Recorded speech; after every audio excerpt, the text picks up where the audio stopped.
School district leaders were openly troubled by the fact that more than 40% of students and their families chose schools outside of their neighborhoods.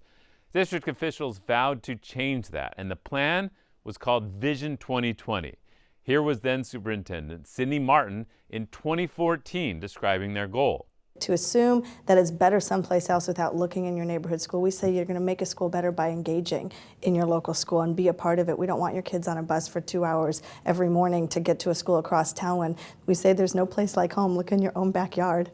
Vision 2020 dominated district discussions for a decade, but now it's hard to get anyone to talk about it. We decided to check. After years of action to make schools that were losing families more attractive, did anything change? The short answer, no. 15 years after the commitment, almost the exact percentage of families chose schools outside of their neighborhood. In 2011, 58.5% of students who lived within the district boundaries attended their neighborhood schools. In 2024, 58.9% did.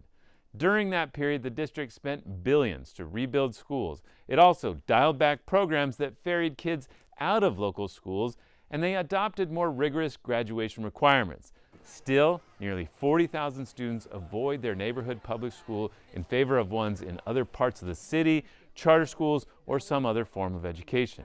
District leaders say there are some success stories of schools keeping local kids. But leaders of some of the schools still struggling to convince neighbors to stay say the vision was unworkable. Disparities in educational outcomes between different schools and enrollment declines continue, and young people entering college unprepared for that level of schooling remains a problem.